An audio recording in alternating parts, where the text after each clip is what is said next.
Hello and welcome everybody to the second episode of Let's Talk Studioz. I'm your host Mpitin Chapi aka Fistos. Catch me on Instagram at is_Fistos. It's 2Z. Yeah. So this is the second episode, right?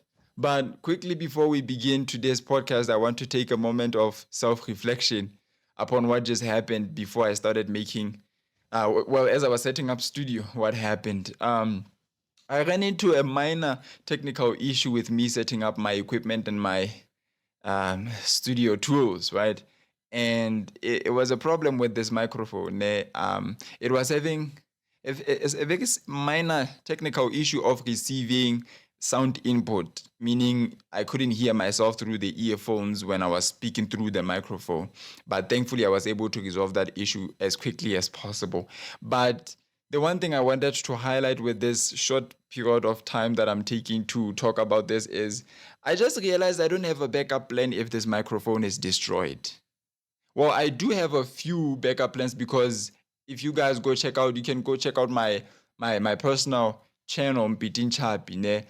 My first videos, when I was making my first episodes on that channel, I started doing it with just my camera, no microphone, no nothing, Then I would put my phone on the window frame or on a desk somewhere because I didn't have a tripod by then.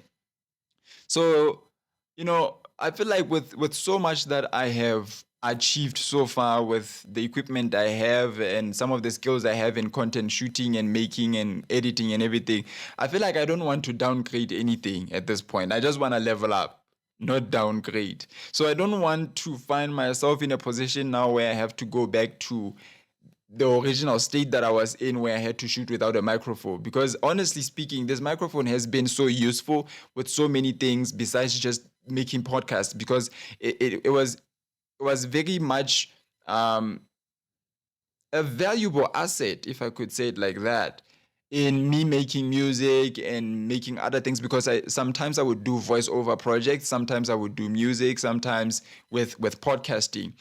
So it's been a very helpful asset in my collection. So I just realized now that with this very short problem that I ran into, well, thankfully, like I said, that I was able to fix, it made me realize something important, that you need to take your time very much precious. You need to count your blessings as much as possible.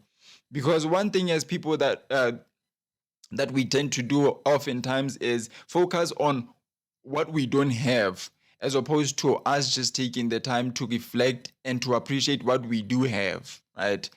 And I'm thankful for this problem because it almost made me very much anxious, because it was that one point where I was like, if this microphone doesn't work right now, I might not be able to shoot this episode today. And all the other aspirations that I had about content creation and podcasting would be diminished by this one minor issue, right? Because honestly speaking, I'm kind of broke right now. I don't really have much in my bank account for me to buy another microphone, And, with monetization being unavailable in this country, it's going to be hard for me to even make revenue from my content that would cover or be insurance for anything that would happen, because sometimes the PC I use might get destroyed. Sometimes the microphone I'm using or my sound card, something might happen. And I don't really have money for insurance to cover my equipment, anything that I use, right? But I feel like it was one of those special moments that I'm very thankful for, that it helped make me appreciate where I come from and where I am currently. Because honestly, this has been a journey. I'm not stopping right now, and I don't intend on stopping to make podcasts, but I'm just saying this has been a journey, dog. It took me around 300 videos to get to 400 subscribers on my personal channel. Currently, I'm sitting at 5 subscribers on this podcast. And I feel like, this is really one of those moments where you just have to really reflect on your blessings, dog. From the beginning, when I made my content with just my phone, currently I have a camera, I have tripods, I have boom stands, I have microphones, because I don't only have one microphone. I do have multiple microphones like you've seen in some of my other videos. I have a very good working PC.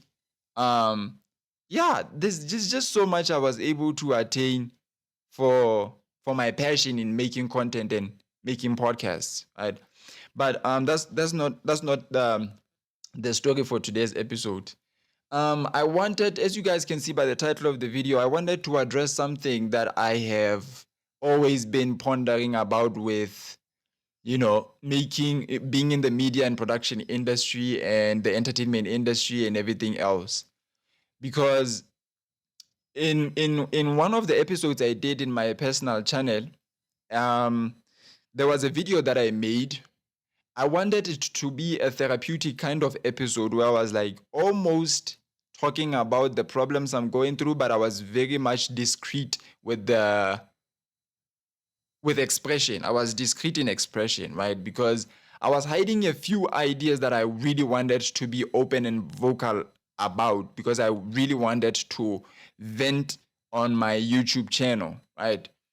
And then I came across a video that said content creation doesn't heal you, or it doesn't heal. And honestly, I didn't really watch the video, but with just that title of that video, it inspired me to make this video to give my own perspective and testimony about what content creation has really done for me, and what I thought content creation did for me or could do for me, and what it didn't do for me, right? So I'm going to be answering those questions, all four of those questions, and then that will be the end of this video, right? So number one, what content creation or podcasting has done for me?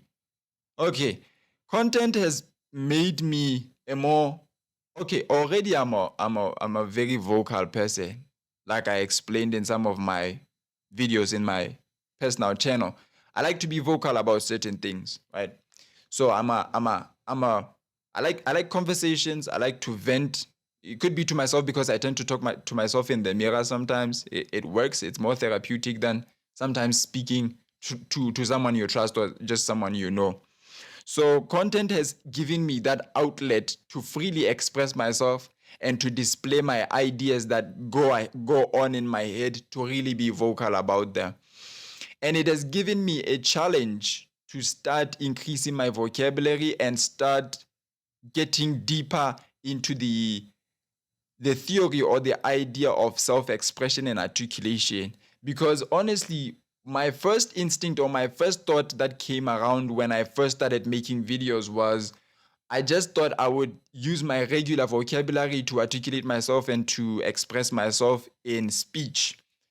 And then later on, as I watch, because I do have my role models in this industry of podcasting that teach me how to properly articulate myself, how to express myself, how to detail my information so that I'm clear enough, and I scrutinize everything, and I'm able to give out details that people actually understand without being too saturated. Because one thing that I try to limit is being too saturated in bombastic words, if I could say so. It's cool and it's nice to be what? To have a spectrum of vocabulary in your thesaurus, but I feel like when it's too saturated with all those bombastic words, then at one point you end up losing the context of what you wanted to talk about, right? So it has given me that opportunity to take time to really learn about myself and take time to learn how to express myself the right way. There is no right way, but I feel like in a more detailed way. Let me not say the right way, but let me say in a much detailed way. So content has really done that for me, and many other things, because if I could talk about all those other blessings I got from content making, this video would just be highlighted over that one question on what it has done for me. But I feel like one that I could easily highlight, that's the biggest one that I've gotten from content making, is being able to learn how to conduct interviews, how to make podcasts with other people, because the initial intent of making this such content was to do it alone, was to do it for myself. No guests, no one invited. But so far, I've gotten around a lot of guests, actually. I think at this point, I'm sitting at around 4 guests have been on my shows back to back, right? So it has helped me to open up that kind of a platform to invite other people and to emotionally and mentally open up a platform for people, because it's also a skill on its own to be able to interview people, to conduct podcasts with other people, to have guests over. Because sometimes I do learn from other mistakes I learn from other people's mistakes as they conduct their podcast and interview. And one mistake that I identified recently was some podcasters or some people, when they conduct interviews, they speak more than the person who is invited as a guest. Who am I talking about in this context? Because I'm not afraid of anyone. I only fear God. Ne?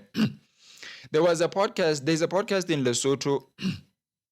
I don't know the name of that podcast, ne? But it's conducted by 4 guys. And then they have one guest.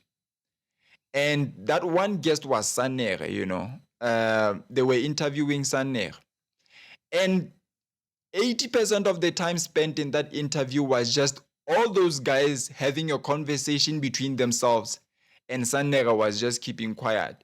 Keeping in mind that Sanera was supposed to be the guest to be interviewed in that podcast. So they made a fatal mistake of carrying the conversations between themselves and excluding the guest who was invited. An honorable guest, by the way, because that's one of our biggest artists in Lesotho. And then you decide to carry the conversation with yourself. So that's another thing that I try to learn from other people on how I can better myself.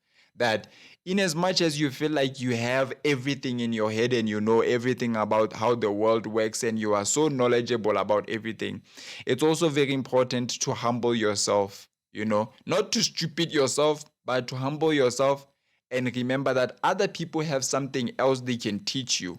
Is just because you're conducting the interview or the podcast does not necessarily mean you know everything, such that you would be the only one from standing at an informative point of view, or an informative standpoint. Sometimes you have to be the student in the class. Sometimes you'll get an opportunity to be the lecturer or the teacher or the facilitator. But half the time, the beauty I've observed about life is more fun and it is more interesting when you decide to take the student seat majority of the time. Because when your mind works with the energy or the frequency of thinking that you know everything and you're always out to teach everybody, nobody can tell you anything, you limit your mind to exploring so much and getting to learn new things that other people can teach you, right? So that's one thing that I also try to instigate in conducting my interviews with other people, that yes, I have my fair share of things that I know, and I'm humble enough and respectable enough to realize that other people also have a story to tell. They have things to teach me. They have things they can offer to me. I don't know everything. So it's all about not having a fixed mindset. All right. Now, question number 2 that I'm going to be answering. What did I expect content creation to do for me that it hasn't done? I thought podcasts and making content is going to be like therapy for me. And unfortunately, that hasn't been the case, because if you use content as therapy for you, well, I think everybody else can have content as therapy for them, because it goes with what kind of content you're making. Like Mr. Beast's videos, though they be fake, since a lot of people participate in their games being played in that kind of setting and everything, such a channel can be therapeutic, because you get out of your comfort zone, you get out of your crib, and then you go and participate in a show somewhere, have fun with a community of people. But in terms of sitting in front of the camera alone, sometimes not having that many guests over, sometimes it doesn't help to in the therapeutic sense, because you can talk about your problems online, though it can help some people when you vent about your problems. But I don't think social media, well, this is a personal opinion, I don't think social media is the right platform to put your problems, keeping in mind that you are putting all your problems and all your weaknesses and everything online, you know. But I think it takes a brave kind of individual to be able to talk about your problems online. Like if you have any addictions, drug addictions, or anything that could be a problem for you, to be able to put it online, right? But one thing that's going to prevent me from doing that at one point is, number one, my self-esteem and my confidence is not at the level where I can start putting my problems on online, especially the sensitive things. Other general things I can talk about, like the problems I face as a younging, the problems I face with making content, all those surface problems, those I can put out. But some things are way too sensitive that you can't share to the public. You know, you need to have secrets. And currently we live in a world where nobody has secrets anymore. People be spitting some of the most diabolical things online. Like if you go and watch content from South Africa where the confession chair, people are sharing so many really diabolical things, bro. So now I don't have such a confidence to be sharing out such things. Nah. So what I expected content creation to be for me was just be therapy, you know, just for it to be therapeutic for me and to be an outlet, you know, because sometimes honestly, coming from a guy, right? Sometimes I do feel like screaming. Just scream out loud, because sometimes you'll be going through certain things and you would have made podcasting your best friend. And then sometimes you don't really have the motivation to stand up, set up studio, set up cameras and lights and everything to start shooting an episode so you can vent out. So you just want to take the day off. But sometimes you feel like taking the day off is not really what your soul desires. You desire to be in front of the camera. So then those two ideas just clash. But I still have high expectations for shooting content. You know, it's something that I love. So I feel like the therapeutic part for me is not really being in front of the camera. It's the speaking part.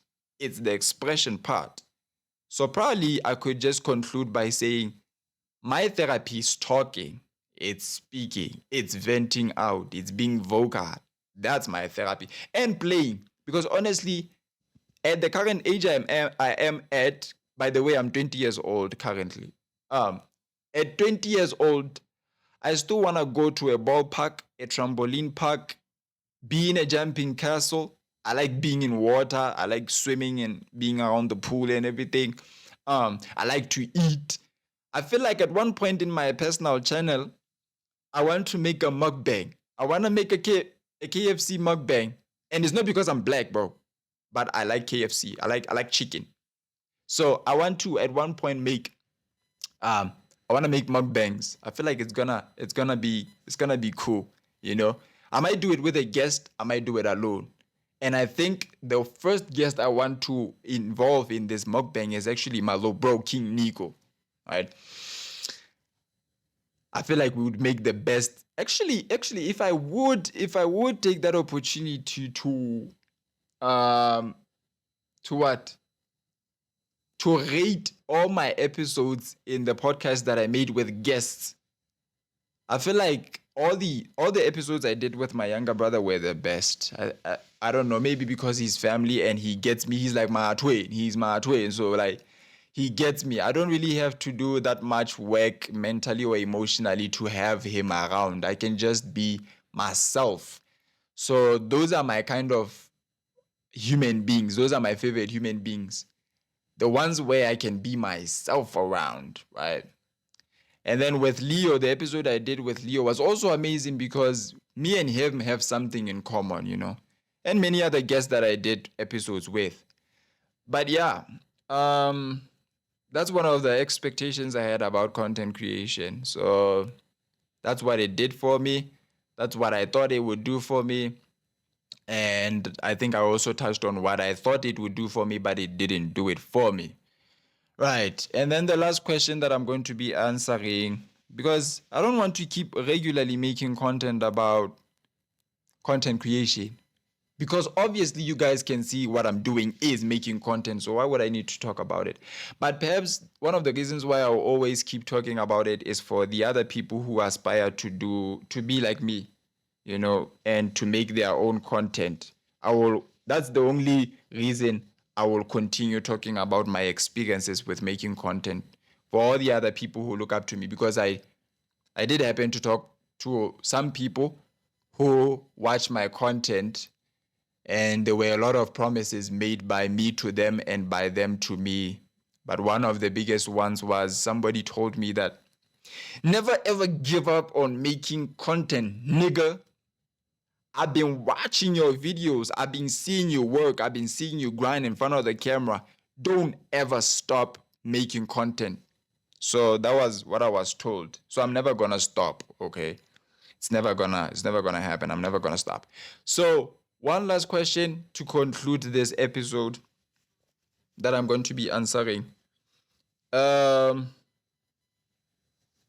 speaking, I don't remember the fourth question. I don't remember, but I think even if I don't remember, I have short-term memory loss. So sometimes it's hard for me to remember what I have in my mind to say. Plus, my mind works too quickly. So sometimes I forget easily, or I just forget quickly. So I feel like the next episode that's coming, one improvement I could add on the list of improvement is start to write ideas down, because honestly, that's the only thing that's going to help me at the moment, if I start to write things down so that I'm able to address them. Because honestly speaking, the way my mind works, sometimes I tend to think I'm crazy, but I think my mind just works differently from the rest of the majority. That sometimes I might say half statements. Sometimes I might say something. I might give you or engage your mind onto one topic. And then as I'm talking about this one topic, I start to touch on one topic. Then from this topic, I just skip to the next. I don't know how to channel my mind onto one route. And honestly speaking, I don't think I want to know how to, because I just like to let my mind run free, I like to open it up to be free. Yes, as long as I don't snitch on myself or anything like of that nature, then I guess I'm cool. So in summary, that's my story. That's not fully my story, but that's all I could give for this episode. That making content is amazing. It's a wonderful experience, but it's wonderful when you do it with somebody else. Not that making content for alone or being the only person in front of the camera is not fun, but when there's a community, it becomes 2 times or 3 times best. So this is me encouraging anybody who wants to start making content. Stop focusing on likes, comments, reactions, and everything like me. This is me being honest. I have an obsession with reactions and follows and subscriptions and everything. I'm still trying to get that out of my mind, But for all people who aspire to be like me and to do content, to even be better than me, the one thing I could highlight for you, or your take in this, is do it. Do it. Pick up the camera. You don't even need an expensive camera. You can shoot with your phone. You can shoot with anything, my boy. The important part is start doing. Do it. Stop worrying about, do I need this kind of a microphone? Do I need a BM800 microphone? Do I need this microphone? No, you don't. That is the reason why your phone comes equipped with its own microphone. It's because you can use the microphone on your phone. That's where you can start. If you're clear enough, because that's one thing I always chase when I make my content. I need to be clear in speech. If you're clear and we can see you, even if we can just see a figure in the camera, even if it's not clear, like 1080 pixels, it's not HD. But as long as we can try to figure that this is a person who's speaking here and we can hear what they're saying, that's where you need to start. That's where you need to start. Eventually, you will get to a point where you finally have everything you've wanted. If you want a microphone and a stand, you'll get that. If you want a PC, you'll get that, a tripod, whatever. But the important thing is to start somewhere. And it's fine if you have money to buy the equipment, you can buy it. But now I always say it's best when you start from 0, because when you get to 5, you will appreciate 1, 2, and 3, and 4. So it builds that level of appreciation. Not that I'm saying if you start at 20, you will have problems, but I'm just saying it's always fun to start at the bottom and go up. Because I feel like whenever you start here, you have that much room to fall back down. But if you start from here and start building from the ground up, then you have a solid foundation. But if you just start in the sky, you don't really have that much strength in your foundation. So once again, like and subscribe and comment what are your thoughts about today's podcast episode. What do you think? Are you an aspiring podcaster? Let me know where you're watching this video from. Put that down in the description, in the comment section there. Let me know where you're watching this from. And yeah, let me know your thoughts about today's episode. And I'll catch you all in the next episode. You feel me? Yeah, let's get it.